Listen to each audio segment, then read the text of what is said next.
Hello, welcome to our What's New in Zoho July 2026 webinar. Today we're going to be focusing on three Zoho apps to cover the updates that have come out over the last 30 days or so. We're going to be focused on Zoho CRM, Zoho Forms, and Zoho Books. There's obviously apps across the wider Zoho ecosystem as well, but I wanted to try and keep today's webinar a little bit more concise and focused on what I think are some of the bigger, more important changes that have come out over the last 30 days, rather than sort of spitballing all sorts of different ideas. That said, if you do want to see the full list of what's been released from Zoho over the last 30 days, I recommend checking out our website. We've got a Zoho update section that lists all of the updates and changes that have come in from Zoho. So to get us started, a quick introduction from me. So my name's Jake. I run a company called Limitless IT Consultancy. We've been operating now for actually coming up on 4 years, believe it or not. That time has flown by. We're a team of five UK-based Zoho specialists. We serve just over 20 clients in the UK currently. And most of our clients work with us on a really long-term basis. So we've got last year we actually had a renewal rate of 93% across our client base. This year so far we're at 100%. We're halfway through the year, so it might change a little bit. We don't know, but so far we're having a really strong year. So clients we work with really love working with us. A lot of them are in the chat now.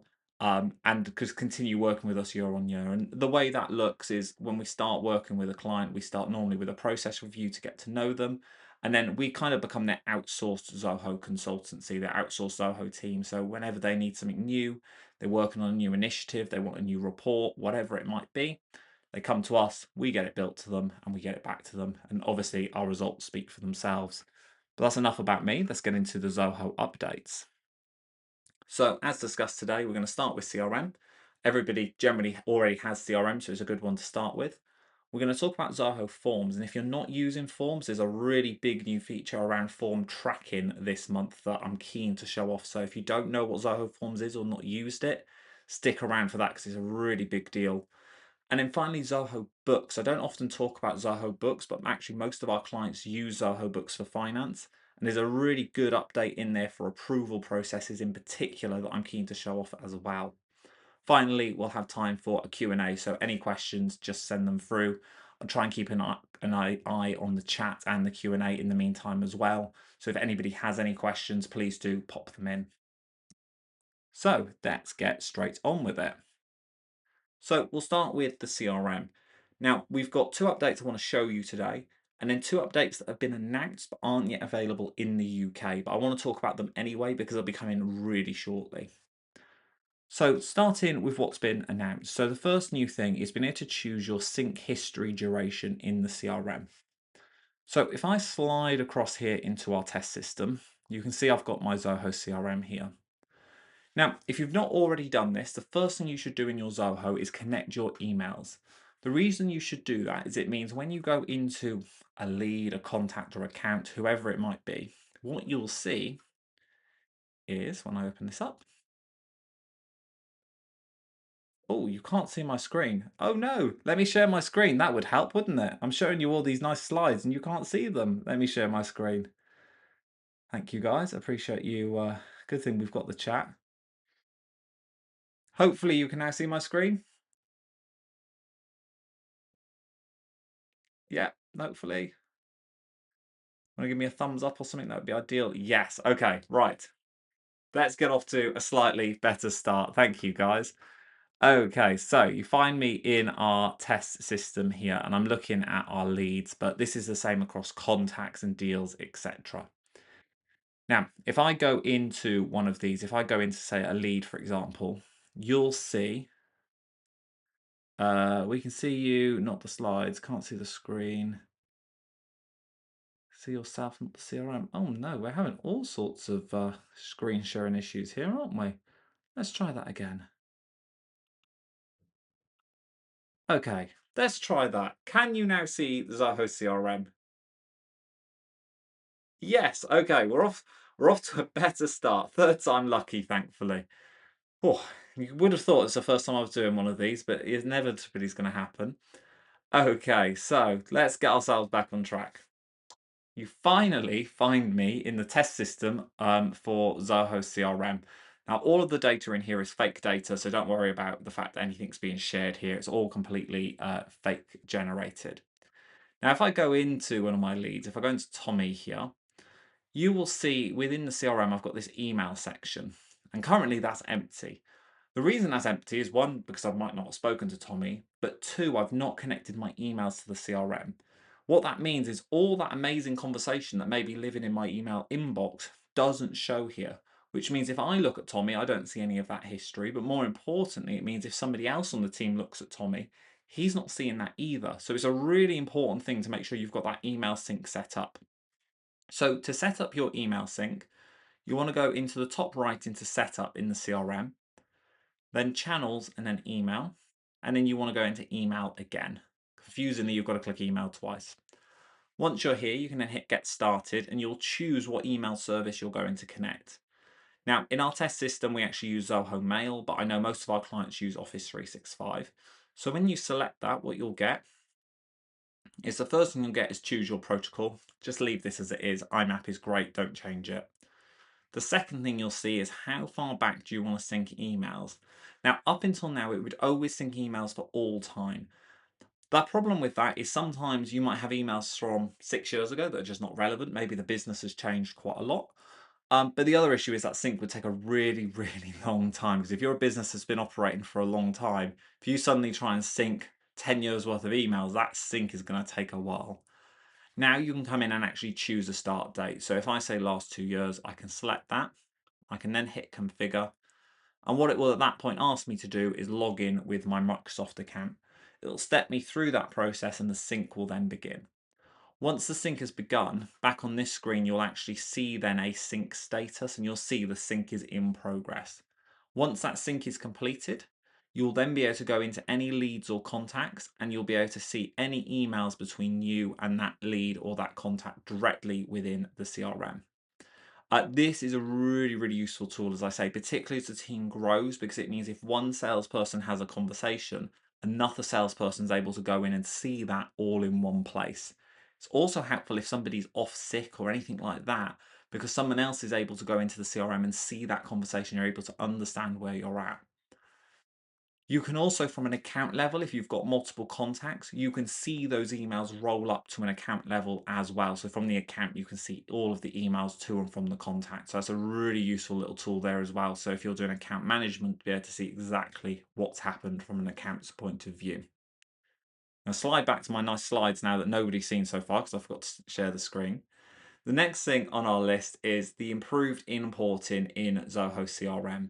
So this is another big step forward to Zoho. Now, historically, if you've wanted to migrate into Zoho, it was definitely possible, but it could sometimes take a little while because there's a lot of different things to import and not everything was easy to import. Zoho has thankfully made that a lot better in one of their updates this month. So the first thing they've done is they've actually doubled the number of records you can import in a single go. So if you're using Zoho One, for example, previously you used to be able to import a maximum of 30,000, say, contacts in a single import. They've now, in fact, over doubled that for Zoho One, up to 100,000 in one go. That will make a huge difference in terms of how quickly we can get data in there.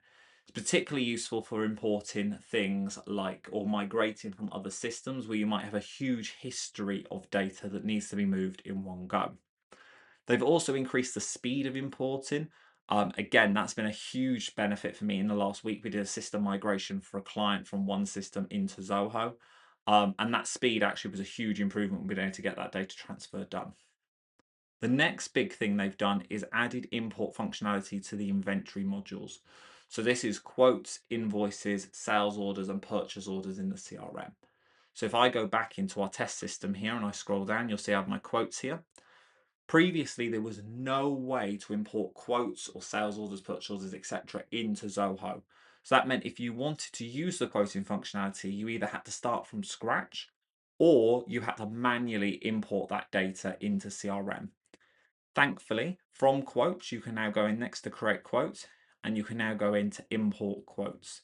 And the way the import works is you effectively import the quotes and then the line items of that quote. So let's say you've sent me a quote for, I don't know, web design services. You'd have a line item for the quote that's imported, which says quote number XYZ for Jake Harris for Limitless. And then you would import the line items to that separately. And that would come together to create your completed quote. So again, it's made different migration options possible into the CRM. And the final thing they've improved, and this is going to be a big deal, is the importing of dependencies. So this is where you have records in one part of the CRM linked to another part of the CRM. So for example, if you want to import a load of contacts that are linked to existing accounts, Zoho's made that a lot smoother to manage with this update. So quite a few little things in there that's going to make functionality moving forward a lot easier for migrating systems. So not the jazziest feature, probably not the one that's going to make the biggest impact day to day, but an important feature for using the CRM long term to ensure you can get data both in and out of the system effectively.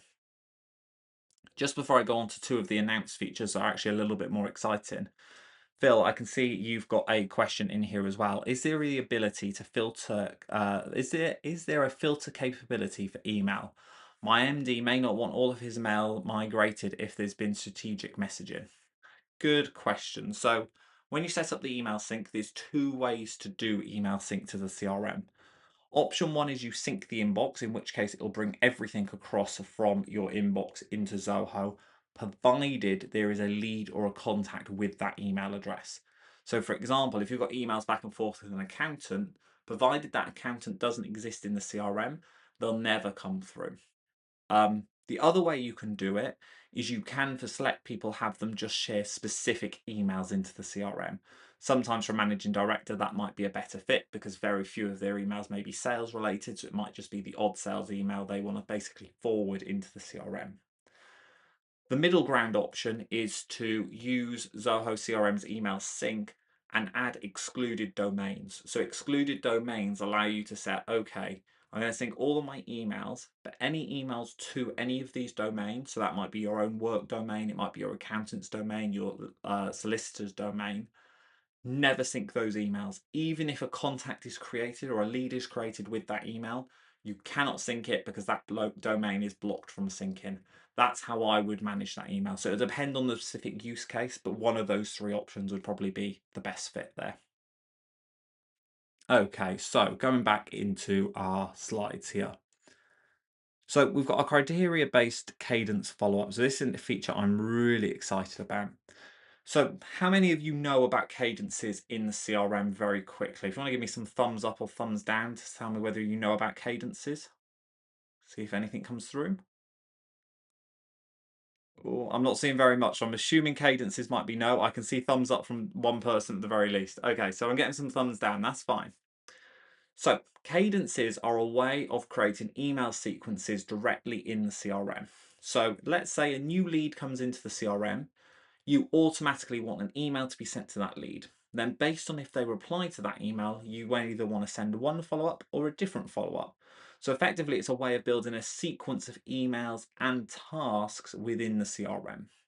Now, the big update here is that you can now build cadences based on a criteria. So this is where you send that initial email, and instead of it simply being, okay, if they open the email, do this, if they don't open the email, do this, what I can now do is set a specific criteria. So what I can now do is say, okay, I'm going to send the email, then one day later, depending on this criteria, so in this case, if the priority is set to high and the close time is empty, is not empty, then we're going to send this follow-up. Another example here is somebody's done a call and they've then set a criteria to say, okay, one day after the call, if the call result was interested and the duration of the call was over 600 seconds, in that case, I want you to send this schedule a demo email. So it allows you to automate email sending and email sequencing based on a criteria. And I'll show you this very quickly. I can't show you all of the new stuff just because it's not all live in the UK system yet. It is coming. It should literally be here in the next week or two, which is why I wanted to cover it. But this is a really important new feature, I think. So if I go into our test system and I go into settings, I'm going to search for cadences and open it up. I'm then going to create a cadence. And I'm going to give it a name. So I'm going to call this demo for webinar. I'm going to say this is going to be a lead cadence. I'm then going to say This is going to be for only leads I manually enter into the Cadence. So that might be that this is a manual, it's a nurture campaign, but you're going to manually trigger it. So I'm going to select that and hit next. When I do that, you can then see I get this nice screen with the different columns, and I'm going to start off with an initial follow-up. So this is going to be the first action. So when someone's first put into the Cadence, what happens? And that can be an email, a task, a call, or a WhatsApp. Now the WhatsApp is limited to business WhatsApp, but it's a very useful tool in there to be able to mix in WhatsApp messaging as well as emails. So let's say I do email 1. So I'm going to say immediately, we're going to send this, and it's going to be, I'm just going to call it email 1 to the lead.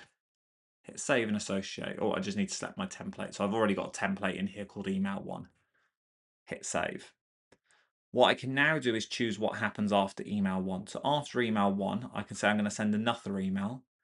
I'm going to send this email, let's say 7 days after. And I'm going to do 7 days after the email. The previous email is, and I've got lots of different options in here. I've got opened, clicked, bounced, etc. In this case, I'm going to say 7 days after not opened.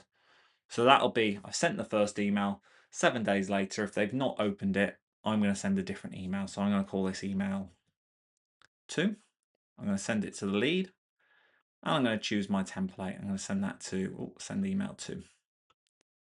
Now I can branch this as well. So actually I can say I'm also going to have another branch here and say, well, also 7 days later, if they, let's say, opened but not replied, in that case, I'm actually going to send them email 3. So I'm going to call this email 3. And then I'm going to select my template for email 3. So now you can start to see how that flow might work. So I enroll them in the Cadence. They immediately get email 1. 7 days later, if they've not opened email 1, they're going to get email 2. If they have opened email 1, but they've not replied, they're going to get email 3. And I can continue building out this sequence and add multiple branches. So it might be on email 2, I'm going to go in and say, okay, on email 2, I'm going to say, okay, after another 7 days, if they've still not opened, I'm then going to do email 3 as a last resort. And I can have as many different versions of emails in here as I want. Hit save associate, and again you can see how that might branch out again and again. So this allows you to build nurturing campaigns and email campaigns directly in Zoho CRM without the need for any other systems involved.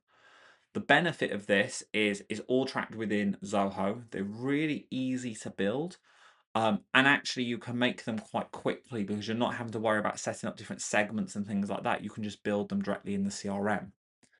So once I've built this and publish it, I can then go back into the CRM. I can go into my leads, and let's say this lead here I want to follow up with. You can see on the sidebar here I've got Cadences. I can enroll him in my Cadence. So here's my demo for webinar. Hit enroll, and now immediately he's going to get that first email, and he's then going to enter that flow that we've just set up. So he's going to get that first email. A week later, if he's opened that but not replied, he'll get email 3. If he's not opened it, he'll get email 2, and he'll go through that sequence. So it's a really good way to build sequences. And as I say, the new thing that's been added here is this ability to do these criteria. So instead of it simply being they've opened an email, I can say, well, they've opened an email and their account score is, I don't know, over 100, and they've previously done this activity. So I can really fine tune now what those follow-ups look like. One of the clients on this call at the moment actually was the client that sprung to mind when I seen this, because I was thinking about the different way that their system works. And one of the things I was thinking we could do with this is you get, say, a form submission. So let's say somebody fills in a brochure on the website. That comes through into the CRM, so we can see someone's filled in a brochure. That could then automatically enter them into a Cadence, and then depending on the brochure they requested, could send them down a slightly different path. Now, one of the things this particular client asks for is what industry does that person work in? And they ask for that as they're requesting the brochure. So again, what they could do is based on the industry, they could have different branching paths through the Cadence. So it's one Cadence, but it's fine-tuned for the type of person receiving it. So I think this is going to be quite a powerful new feature. I actually think it's going to make a big difference. Cadences up until now I've not used a lot in real production systems because they've been a little bit too limited. I think this is going to be the difference now that's going to make it much easier to use. The other part of Cadences I've updated, and you actually seen this in my demo, is you can now do follow-up actions based on not opened, not clicked, not replied, and opened, not replied. Previously, you could only do follow-ups based on kind of, I guess, positive actions. So they've clicked, they've opened, they've replied, but now we can do the reverse of that. And I think it's actually the reverse is more powerful. And as I've shown in this screenshot, although when I built our demo, it was all email based, the cadence steps can include creating tasks, calls, and sending WhatsApps as well. So in this case, I've done it as a task. So I've said 3 days after an email is sent, if it's not opened, I'm going to create a task. And that might be for my salesperson to actually give that lead a call and see if we can move them forward in the pipeline. Does that all make sense before I move on to the next CRM element? I know there's a lot to cover there if you were new to Cadences, but hopefully that's helpful, quick introduction to Cadences. Yeah. What I'll recommend is if you'd like to know more about Cadences, on our website we actually have a webinar. Which one is it? Here it is, on how to build your first Cadences. I'll pop this in the chat now, so if you want to take a look at a more detailed, I think this is about an hour and a half going through Cadences in a lot more detail, I'd recommend starting there because that'll give you a lot more information about how to make use of Cadences going forward. But obviously know that there's a couple of new features in there now. I'll probably re-record that at some point, but it's still a great place to get started. Perfect. Okay, so next CRM feature that isn't quite live in the UK yet, but will be anytime soon. I'll tell you a secret. This feature here wasn't live when I was finalizing this literally last night. So that's how soon I mean with rolling these things out. They're coming really quickly. So may well be that this is live now and I've just not seen it yet. So they are coming very soon. But the next new feature are expandable and filterable related lists. So if you're relatively new to the CRM, you might not have noticed this before. But if I go into any record, so if I go, let's say, let's go into an account. If I go into an account here, let me search for an account with contacts. They should all have contacts in theory, but let's have a quick look. Hit apply filter. There we go, they do. So I'm going to open this account here. And you can see this account has got one contact. So that's easy to see in that list. So I can go into the account, I can see the contact. What tends to happen over time is you'll get related lists that contain a lot more than one record. For an example, if you have a related list for deals like we do here, it's currently one deal here. But if you're selling, say, services where people are buying it frequently or often, you may end up with lots and lots and lots of deals over time. So you may have not one deal in that list, you may have 200 deals in that list. All of a sudden, this view becomes a little bit unmanageable because you can only see 10 things at a time. So you have to keep clicking through page after page after page to try and find the deal that you're looking for. I'll give you an example of a client. Again, they're on this call. They track form submissions. So whenever somebody fills in a form on their website, be it a brochure, a pricing calculator, a newsletter, they all come through into a related list called form activity. So you can see everything that person's done on the website.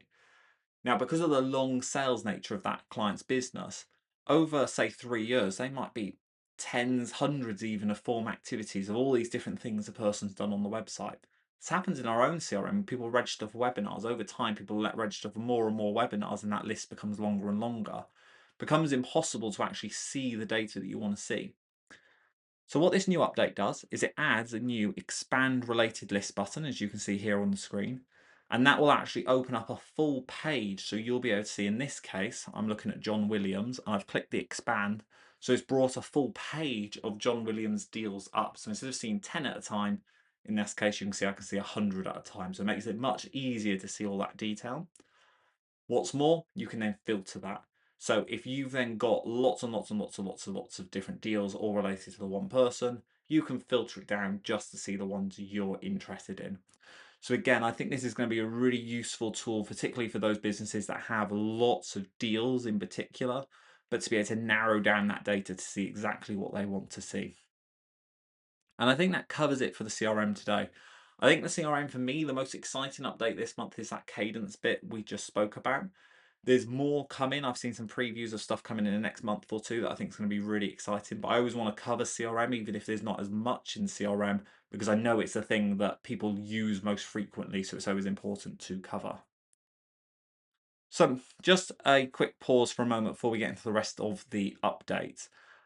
If all of this is sounding useful to you guys and you want to know more, we do introduction calls. They're available pretty much all the time. We can book them for our website.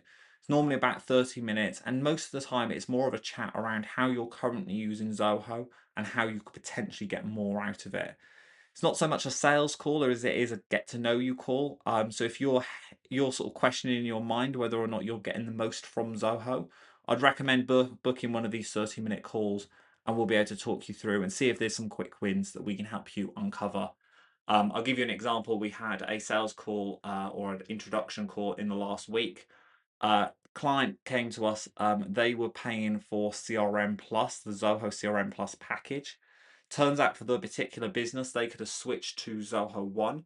And actually, with the amount of users they had, it was going to save them literally tens of thousands of pounds per year. And it gave them more Zoho apps. So that 30-minute conversation for them saved them tens of thousands of pounds and gave them more functionality. So it's well worth doing. I'll drop a link into the chat now if anybody is interested, but we are more than happy to help and have that initial conversation. Perfect. So back on with the updates. So our next update today is Zoho Forms. Now Zoho Forms has a load of cool stuff in here. One in particular I'm excited. There's a couple of clients in here that I know have been asking for this. So I'm excited to show them. So if you've not used Zoho Forms before, Zoho Forms is kind of where it says on the tin. It's a form builder within Zoho that's designed to connect to all of your different Zoho apps. So the idea is you'll design your form in Zoho Forms, pop it on your website for someone to fill in as like a contact us form type thing. And then you'll route that information to come into your CRM where you'll then let your sales team manage it, deal with it, etc. But the form builder tool over the years have gone from a simple contact us form type builder to a really quite powerful, quite complex form builder that allows you to do a lot of really bespoke things. So I'm going to swipe across. I'm going to switch into Zoho Forms now. By the way, this is included in Zoho One. So if you're a Zoho One subscriber, Zoho Forms is free. It's included in what you're already paying for. Now, I'm in the form builder here. I'm not going to do a whole demo of the app today. I'm sure we'll do that another day, but I'm going to go in and create a new form. The first new thing you're going to notice is there's now a new type of form called a spotlight form. And the way this works, I'm going to create a form called demo, is it creates a really simple interface where if I just add a couple of fields, where if I go into access the form, it highlights the different fields. And then as you tab through, it moves the screen through to kind of guide the user through. So it gives you a new way to be able to visualize and put these forms together. Now, they've also added as part of this the ability to switch your form type. It used to be that when you created a form, you were stuck with the type you selected. You can now switch between, so you can have your spotlight form, or if you want, you can switch it to a card form. And if you've not used the card form before, this is where it is, each input is a page. I know marketeers quite like these types of forms sometimes because they hide how long the form is, so it makes it harder for people to see how long it is so they don't drop off before they've even started. But you can go through and it'll page through. The styling is obviously all customizable, but it's just another type of form you've got in there. So that's your first update. That's your first new thing, is your spotlight forms, a new way to visualize the form where you tab through the different layers. The next big thing they've added is a load of new field types. So if I go back a moment to our main screen, oh, a little bit too far, you will see I have made here a demo form, and I'm going to go into edit. And I made this in preparation for today just so I can show you the different field types. I'm actually going to change this into a standard form and hit access form. So the first new thing you've got in here are now heading sections. You can now split your form into more easily manageable sections with headings. You've then got a new large drop-down list. And the idea of the large drop-down list is one, it's searchable, but two, you can also have subcategories. So I've got a large drop-down list here of job titles, so I can work in here, I don't know, I'm not a veterinary technician, but I'm going to go for it. It looks quite similar to the old list, but it just gives you a little bit more flexibility. If I go into the editor, you can go into here and you can see that I can also choose pre-made lists as well. So if I, for example, with job titles, if I'm using that across multiple different forms, I can save that as a pre-made list. So I haven't got to re-enter my long list of job titles on every form that I start. So it's a good little bit of functionality there to be able to make use of. And if I go into edit that, if I choose occupations and go into, sorry, if I go into, there we go, create new, you can see in here, I can actually upload lists as well. So if you've got a CSV with a large list, you can upload one as well and give it a name, and then you can reselect that. And you can actually see in here, you can have up to 1,000 choices in that list as well. So you've got a huge amount of options in there for what you can do for that large drop-down list. So useful little field, quite similar to what you've already got, but good to know that you can now do that longer one.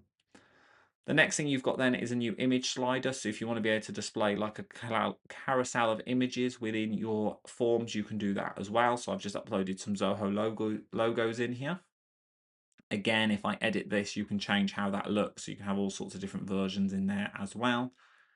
You can choose the transition style and things like that. So again, a lot of different options in terms of how that looks. And I promise I'm still not got to the exciting stuff, just you wait. Next one is the PDF embed. So this allows you to put a PDF within your form. So if you've got, in this case, I've got like the ultimate guide to Zoho CRM for enterprise. So actually quite an old document, but I've embedded that PDF directly within my form. So it's again useful for maybe if you've got onboarding guides and things like that. And I can make this bigger if I want to as well. So if I want to make the box bigger so someone has more room to read it, I can do that as well. So again, a lot of customization in what I can do with those forms. Where I think that might also be helpful is if you've got T's and C's in PDFs, you can upload the PDF to the form and then they can actually see the full PDF within the form itself as they're using it. So like I've got here. Next thing I've got in here is the Zoho Sign field. But before I get that, I'm just going to show you one other thing. If I go in and enter my details, you'll see I've now got this verify button on here. So what I'm going to do is I'm just going to quickly go into Zoho Mail. And what I'm going to do is I'm going to use my Zoho Mail account here. So this is our test email and pop that in there.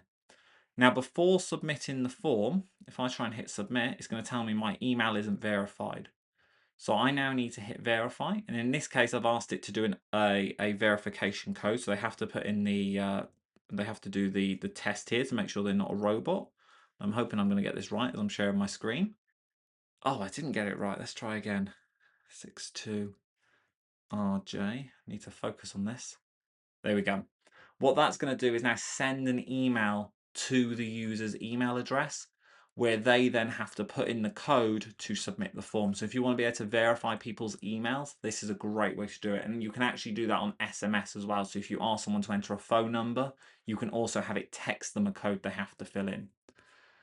Now, this is quite customizable. So if I go into edit here, I've done it so that if I scroll down, there we go. If I edit the OTP, you can edit the email content. You can choose how long the expiry is, and also choose whether or not it does the capture beforehand. So you probably would turn off the capture just so it reduces the hurdles people are filling in the form for. But you've got all of that option in there as well. You can also, and I recommend looking at this, you can also now do domain domain validation as well. This has been here for a little while. This isn't in the last 30 days, but it's worth knowing. So if you've got web forms and you want to block, say, Gmail email addresses, this is something we do because we want to work with businesses. So we want you to use your business email. You can actually restrict them. And that way, if someone tries to fill in a Gmail email, it'll actually pop up and say, hey, we don't allow that. Can you put in your work email? So again, a good way to make sure people are using the details that you want them to. If I go back into here, the final field then is the Zoho Sign field. And where this is different, because you may be aware, there's already a signature field in here. And now we've also got a Zoho Sign field. Where the Zoho Sign field is different is this is integrating with Zoho Sign, but once you submit, instead of it just having a signature saved as an image, it actually adds a signature document to the form output. So we'll give it a minute to prepare the document, and you'll see what I mean. Just takes a second for it to do this. Hopefully not too long. So now you'll see what it's done is it's outputted the form. You can see we've got our different fields here. We've got the name, email, but it's actually put the signature on a document with that. And it's at this point then the customer must confirm and agree. And that then uses all of Zoho Sign's digital signature capabilities to confirm that that's a legitimate signature rather than it just being an image on a form. So it gives you a lot more credence to back up that that signature is on the thing that they filled in. So where I see this being really useful is we have got an onboarding form that one of our clients uses, and it's got a load of details in there. It's got things like what the payment details are, what the contract details are, and all of that. And at the moment, they're just using the signature field. And the signature field's okay, but the problem is it just produces an image of that signature.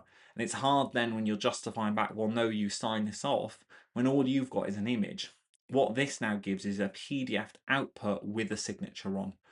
And the version you just seen, that's out of the box. You can customize that as well. So you can even make the output look like a contract if you wanted to, and then have that all signed as part of the flow.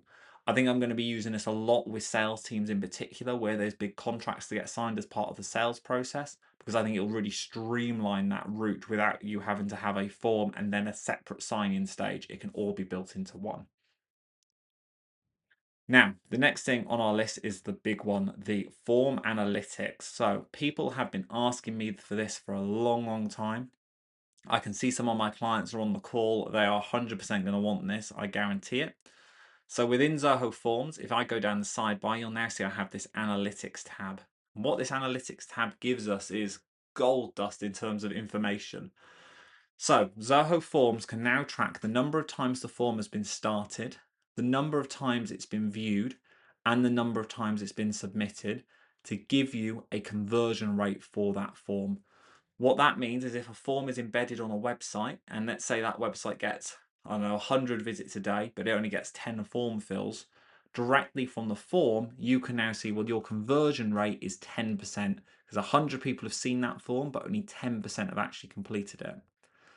What's even more powerful now, with the fact it can track starts, is we can now see field level drop off. So if I go into here, I can now see in these examples I've got here, and given this is very low data, my drop offs are currently coming from the drop down old field. But you can imagine if you've got this embedded on your website, you're getting lots of traffic, you're getting lots of partial form fills. This now gives you the ability to see exactly where people are dropping off, exactly where people are disengaging in the form for you to be able to edit that and make improvements. I suspect it's not here yet, but I would suspect the next obvious step here is going to be built-in A/B testing. Zoho has that in other apps as well, so my anticipation is that they will add that here as well. But already this is a huge step up. You can see it also does stuff like form view, so you can see the breakdown between desktop and mobile, and the breakdown geographically. You can also change the months, so you can compare month on month if you want to, and you can also compare months and years as well. I think this is probably the biggest update there's been to Zoho Forms since I've been using it, because actually the insight this is going to give you going forward is absolutely huge in terms of all the data it's going to give you. Um, and as I say, I can see there's clients on this call that 100% are going to ask me about this after this call, because they're going to want this on their website, on their forms, because it's really, really critical. Now, most of this is turned on by default, but if I come out of here, if I just go back to all forms, let me just pick up one I've done differently. So let's do this, I don't know, let's do this test 5 form down here. If I go to edit, so this is just an old form that we built for doing testing at some point. If I go to analytics, by default, you have everything on apart from the start and the drop-offs. So to get these, you need to click on here and enable advanced tracking. The reason you need to enable the advanced tracking is because you may need to amend your privacy policy to let the client know, the end user know, that you're tracking those additional details. But once that's enabled, the starts and drop-offs will be counted from there. So I recommend going into all of your forms and getting that enabled. Depending on your number of your traffic levels, it may take a couple of weeks for you to start seeing that data in a useful capacity. But the sooner you get it turned on, the sooner you can start tracking it. So yeah, I think this is a no-brainer. I think everybody should be using this because the insights this is going to give you on your forms is absolutely huge. This also, for me, answers that question that I've been asked a million times. Why use Zoho Forms over the forms built into the CRM? This is now the 100% the best answer, is because of the tracking, because this tracking is night and day better than what you can do in the CRM right now. So this is the form builder you should be using. And if you're not using Zoho Forms already, just so you know, the connecting it to CRM is as simple as going to integrations, selecting CRM, integrate, choosing where you want the data to go. So I want it to go to the Garden Skyline CRM, choosing which module, so in this case leads, and then filling out the fields from there. So I can say last name maps here, first name maps here, etc. So definitely should be looking at those new forms. Then the final bit, and this kind of comes along with the form analytics, is the advanced tracking. So if I go into share, and this is where you can share the form onto your website, your embed options now have this additional step of advanced iframe with referrer tracking. So ordinarily, most of the time when you embed this form on your website, you take this iframe link, you paste it into WordPress or Squarespace or Wix or whatever you're using to build your website, and then your form is embedded within your website. What this new code does below is it tracks additional details, and what it's tracking is marketing tracking parameters. So if you're doing marketing and you've got what are usually referred to as UTM parameters, you might have a UTM source, UTM campaign, UTM term, i.e. where did the contact come from, which ad did they come from, which marketing campaign did they come from. If you use this new tracking script, Zoho will automatically track that additional marketing data for you. Again, I've got clients on the call where historically we've had to work with the web developers to do this all manually. And it's certainly been possible manually, but it's an extra thing that you've got to maintain and worry about. It's now built into Zoho Forms, so it can give you that additional tracking. And again, if you're not using that, I'd probably recommend switching over to it, because if you've not already got that data, it's going to be a big bonus being able to see, well, where are your form fills coming from? Are they coming from a certain advertising campaign? Are they coming from a certain referral source? Are they coming directly from your email newsletters, etc.? It's going to give you a lot of data in terms of where those form fills are coming from. Does that all make sense on Zoho Forms before we move on to our sort of last piece, our last app of the day? Are there any questions on Zoho Forms? The form analytics in particular, as I say, I think is going to be the most impactful part. I can see thumbs up, so that is good news. Okay, so let's move on to Zoho Books. So final couple of updates here, some big updates for Zoho Books. And I can see on the stream that my webcam seems to be struggling with quality today, but hopefully everyone's able to follow. So on Zoho Books, 4 big updates I want to talk about today. So the first is being able to add what Zoho calls annexures, but I don't think I've ever heard that word before Zoho. So I don't know if that's something Zoho's made up or it is a real word, but it's the word they're using. But able to attach annexures to PDF templates. Custom approval processes, which has been a must of mine for a long, long time. Lots of clients have asked for this. Payment terms in settings, and then associated price lists with location. So we'll go from each of these today. So if we swipe across here and switch into Zoho Books, again, if you're not familiar with Zoho Books is Zoho's financial package. It's the equivalent of something like Xero or Sage or QuickBooks, but it integrates with the rest of your Zoho platform. So if you've not something you've looked at or not something you've considered before, certainly worth thinking about, because it's a really powerful app. And again, it's included in Zoho One. So if you're paying for Zoho One, you get this for free. So again, it's a no-brainer to at least take a look at it. We've got quite complex manufacturing and construction clients that use Zoho Books in comparison with Zoho Inventory, their stock management app, to run their entire business. So it's not just for small, simple businesses. It can also support complex businesses that might have been more used to something like a complex ERP system in the past. Actually can be done in Zoho Books and Zoho Inventory as well.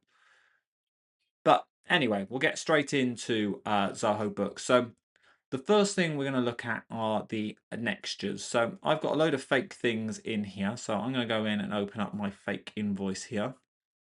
So this is one I've created. It's for garden design services. It was £1,000 plus VAT. If I turn this into a PDF to send to my customer, you will see I get this PDF.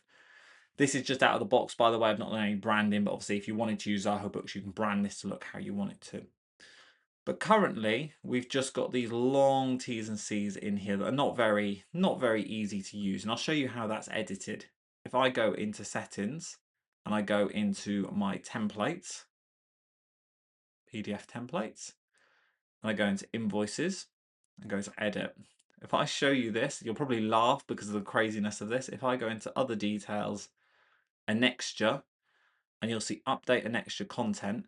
This is how we used to have to deal with adding T's and C's and documents to the bottom of a template.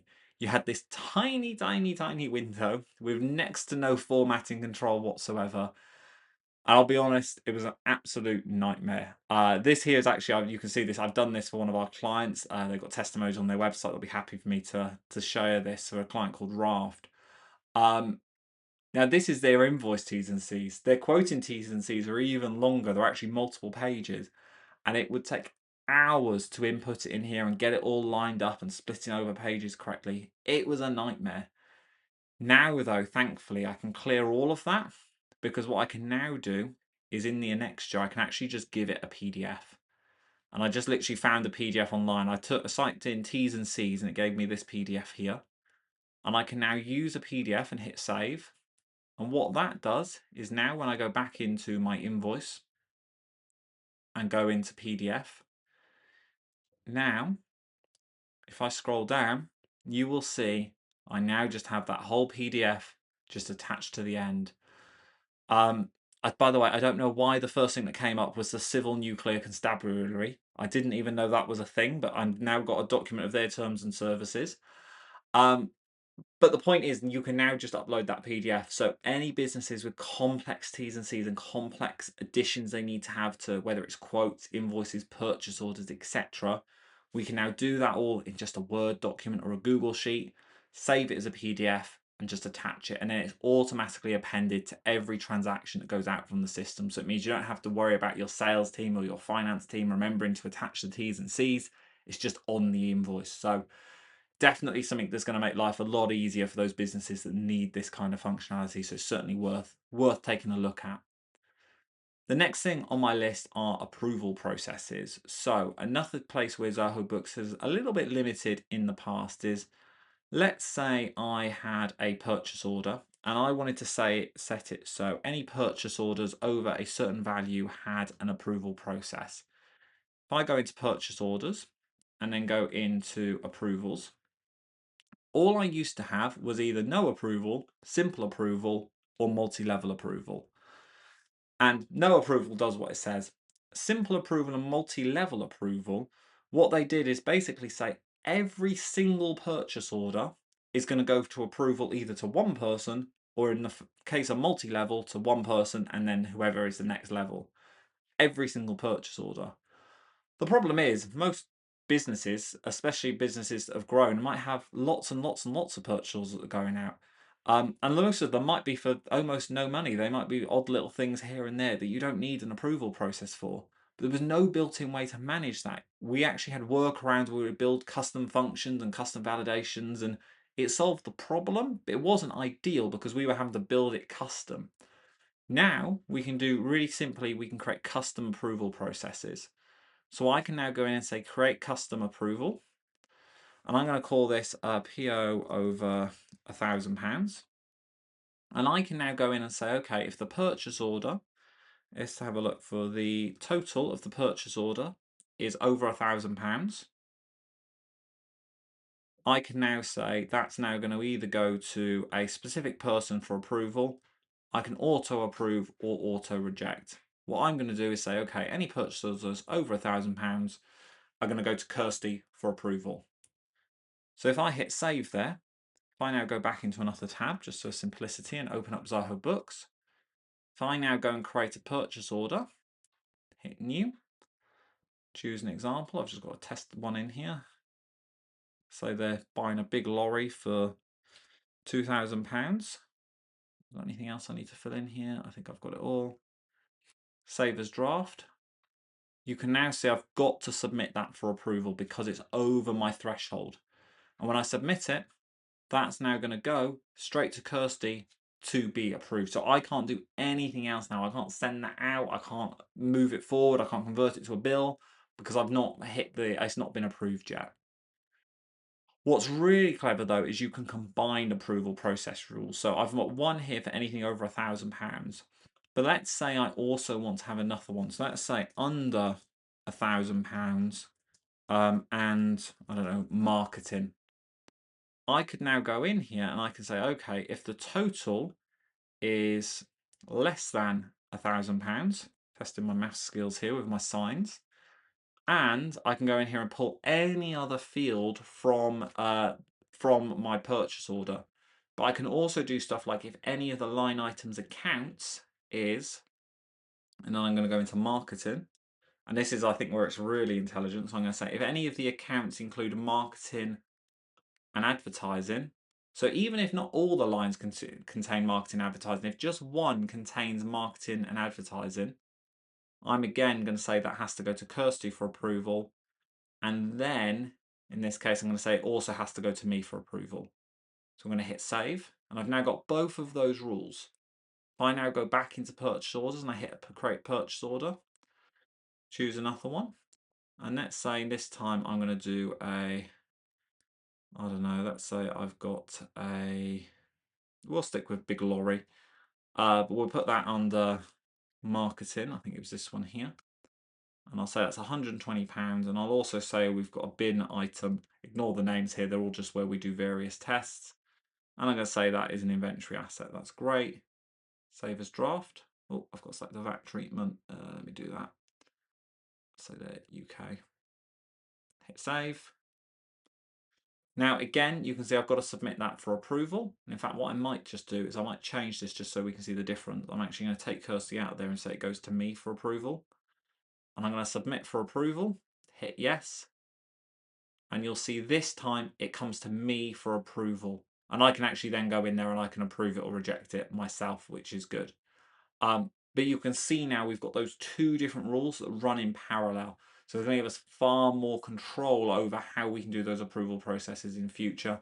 And for me, it's the fact that you can do it based on the accounts for the line items make it really powerful, because what it means is you can set up different approval processes for each department of the business. And this is something that's come up quite a lot with some of the larger clients we work with, because they might have a marketing department that has their own budget, that has their own approval process, which is completely different from, say, the sales department that has a different person doing the approval and a different budget and a different set of thresholds. So you can now set those all up and you can manage those effectively within Zoho Books without any custom code whatsoever.